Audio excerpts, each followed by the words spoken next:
Definitely took a toll on black male-female relationships, especially in the 1960s, because in the 1960s, black men and black women, they were doing what they were supposed to have done for a long time, which was fight together against white supremacy, against racism. And they were doing this with the civil rights movement. So what happened, people had to come in and infiltrate and have a divide and conquer strategy between black men and black women. In 1964, government came in and they pulled black women to the side, and they started to classify black women and women in general as minorities. In 1964, that's the first time they classified women as minorities. So they started to give them set-asides and benefits, and then they created the feminist movement, and a lot of sisters branched off into that, and that kind of created a rift because a lot of sisters stopped fighting for civil rights and they started to fight for women's rights, but women's rights weren't being jeopardized in the black community. Our first priority was racism, and we should have dealt with that first. We wanted to be free. We didn't need any boundaries, need no man to tell us what to do. Well, we hadn't had no man to tell us what to do anyway. You couldn't tell us what to do in slavery, so we didn't really have no fight with you about that. That was the white woman's fight with her man, but we took it on. I want to be free. Ain't nobody gonna tell me what to do. And then women started having babies, what they call out of wedlock, and then that got to be okay too. Oh, it's all right. Once it got accepted by society, all of the rest of the people, then it was okay then to just have a baby. In fact, I don't even want him for nothing but to just have a baby. And then we started saying, oh, I'm gonna be the mother and the father. All kind of nonsense. And so what happened was that movement, and there never was a sisterhood in the women's liberation movement between the black woman and the white woman. Because you have to understand, in the tactic of the art of war, when you want to destroy a stronger enemy, you have to get rid of the cultural perspective of authority. So what do? You have to destroy the man in the society. And that's exactly what they did. I talk about this in my book. You have to destroy the masculine principle, which is the head of the family. That's part of it. The other part is to get rid of the environment and the ways and means for the head or the authority of that family to become and stay the authority and the head of that family, and that is to be the provider and the protector. Take away his means of providing, take away his means of protecting his family, and he no longer has any rights or any kind of power. So when you have done that, you have now undermined the glue that keeps a family together. Men don't have to be men anymore. So what's the best thing to do? Since you're giving so many favors to women, I might as well be a woman. If whites are involved in their genetic survival and they are threatened by black male masculinity, then it will occur, I have to reduce his masculinity. Yeah, we just recently had the president at Morehouse have to say the male students cannot wear high-heel shoes and dresses and carry purses.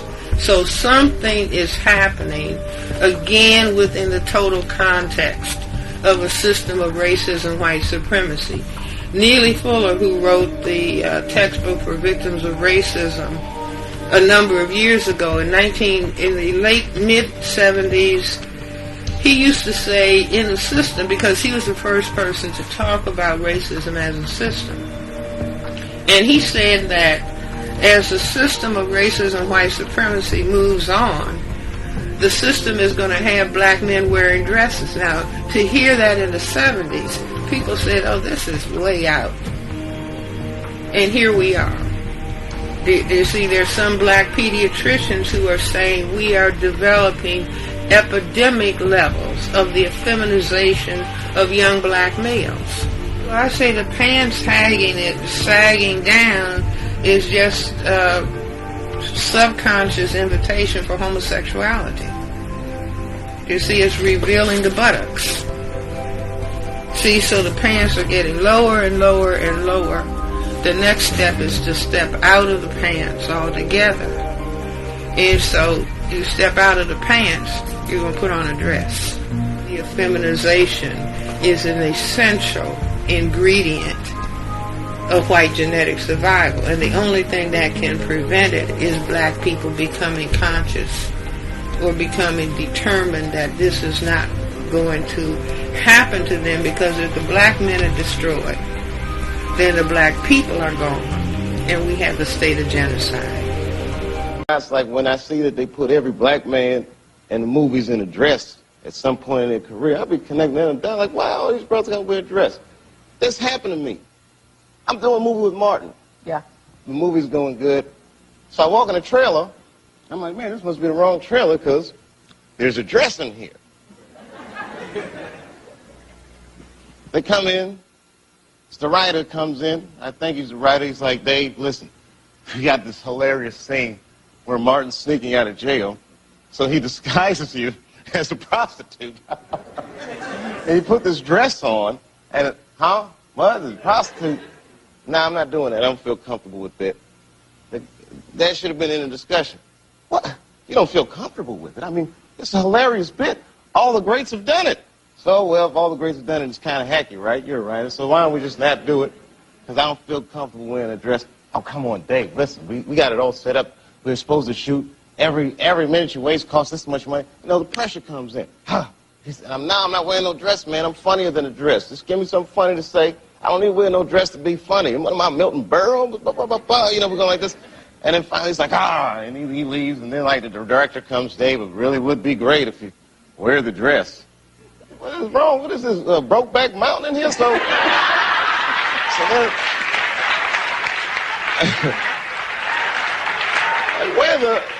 wear the dress. I don't want to wear the dress. I want to wear this dress. You know what I mean? This is, oh, gosh, this guy's so difficult. They leave.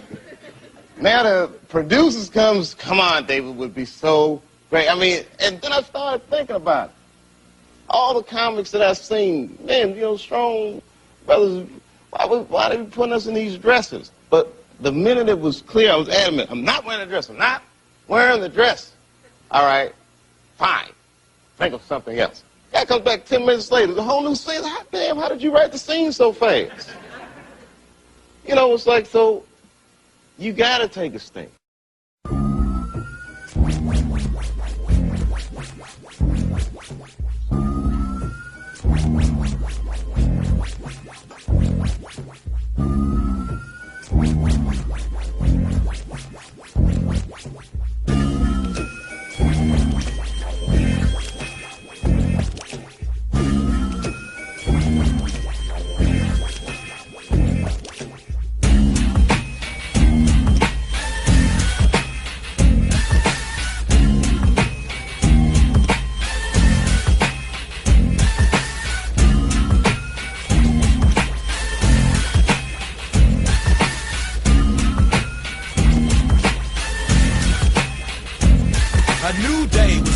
Yes, one more morning, just...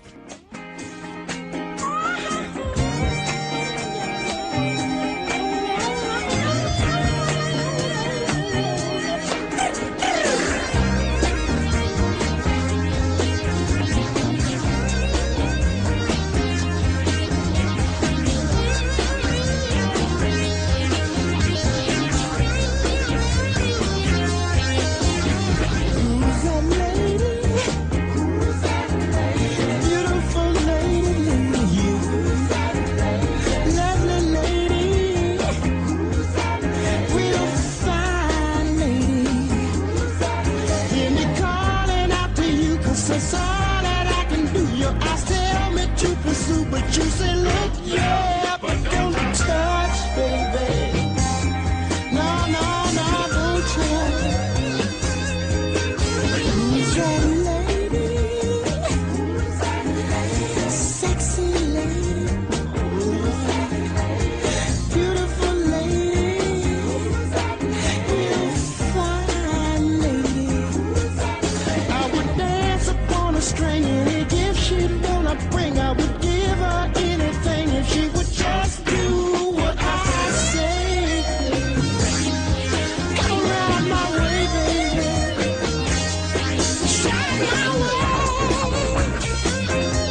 not your average nigga, I'm a god out the hood. They can't downplay me, I came up, I'm elevated. I ain't gotta say too much for them to know I'm coming for what's mine. You know they see me in my presence, say, they see how I'm coming. Young